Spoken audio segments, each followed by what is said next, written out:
নাহমাদুহু ওয়া নুসাল্লি আলা রাসূলিল কারীম আম্মা বা'দ। পবিত্রকালীন মহতী অনুষ্ঠানে শ্রদ্ধাভাজন সভাপতি তথা আমির শরীয়ত উত্তর বিশেষ অতিথিবৃন্দ সুধীবৃন্দ, আজকে যে গণতন্ত্র মহামনীষীর জীবন এবং কর্ম নিয়ে আলোচনার লক্ষ্যে আমরা এখানে উপস্থিত হয়েছি, তার জীবনের যে কোনো একটা দিক পূর্ণভাবে এক উগ্র পরিসরে আলোচনা করা সম্ভব নয়।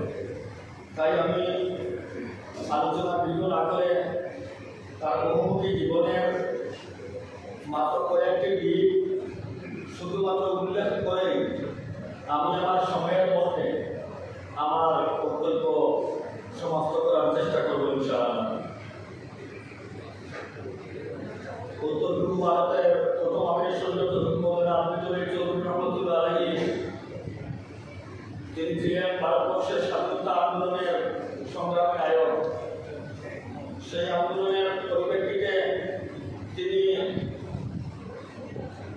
প্রথমে নৈনিতাল জেলে এবং পরে আগ্রা ফোর্ট জেলে কারাবরণ করেছেন। এছাড়াও দীর্ঘ ইতিহাস রয়েছে, আমি সেদিকে যাচ্ছি না। তিনি ছিলেন আদর্শ শিক্ষক। কর্মজীবনের শুরু থেকে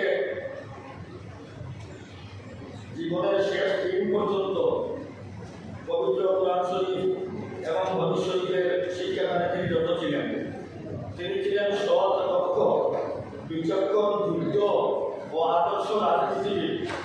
1952 সাল থেকে ক্রমান্বয়ে 6 বার আসাম বিধানসভার বিধায়ক নির্বাচিত হয়ে জীবনের সুদীর্ঘ প্রায় 30টি বছর জাতি, ধর্ম, বর্ণ নির্বিশেষে সকলের সেবা করে গেছেন।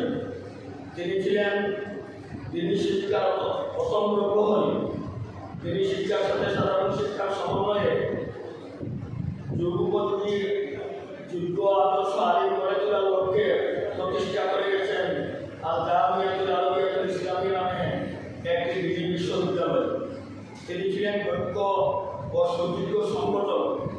উত্তর পূর্ব ভারতের মানুষের সরকারের সংগঠনটি তার সাংগঠনিক চূড়ান্ত দক্ষতার জ্বলন্ত উদাহরণ।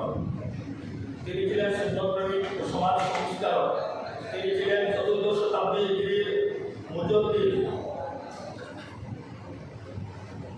সমগ্র উত্তর পূর্ব ভারতকে তিনি সুন্নতের রঙে রঙিন করে কুফর, শিরক, বেদাত, মুসলমান মুক্ত করে যাওয়ার চেষ্টা করেছেন। তিনি ছিলেন অন্তর্জয়ী ওয়াজ ও আলোড়ন সৃষ্টিকারী বক্তা। তার ওয়াজ বক্তৃতা মানুষের অন্তর রেখাপাত করত। জাতীয় তথা আন্তর্জাতিক স্তরেও তার ওয়াজ বক্তৃতা প্রশংসা কুড়িয়েছে। তিনি ছিলেন আধ্যাত্মিক জগতের উজ্জ্বল নক্ষত্র। তিনি মালিকতের অগাধ সমুদ্র ছিলেন। তিনি ছিলেন জাতীয় তথা আন্তর্জাতিক স্তরের ব্যক্তিত্ব। অল ইন্ডিয়া মুসলিম পার্সোনাল লবণ, অল ইন্ডিয়া মন্টেসেম শহর, অল ইন্ডিয়া হেদা একাডেমি ইত্যাদি সংগঠনের সাথে সম্পর্ক রেখে তিনি জাতীয় তথা আন্তর্জাতিক স্তরে নেতৃত্ব দিয়ে গেছেন। উপসংহারে শুধু এইটুকু বলতে চাই, মরহুম মৌলানা আব্দুল জলিল চৌধুরী রহমতুল্লাহ আলাইহি ছিলেন ফিকহ শাস্ত্রে ইমাম আবু হানিফা, হাদিস শাস্ত্রে ইমাম বুখারী, ইসলামী দর্শনে ইমাম গাজ্জালী, রাজনীতিতে খলিফা ওমর ইবনে আবদুল আজিজ, বেদাত ও সংস্কার দূরীকরণে ইমাম ইবনে তাইমিয়া, তসawwুফে খাজা মুঈনুদ্দিন চিশতি, বিচারে সাহেব কাজী আবু ইউসুফ, দান মুক্তিনায় হযরত সৈয়দ আকবর, সমাজ পরিচালনায় হযরত উমর, বীর বিক্রমে হযরত আলী, সবর গঞ্জে হযরত আলাউদ্দিন আহমদ সাবির জলিলি, সাহসিকতায় হযরত খালিদ সৈয়দুল্লাহ এবং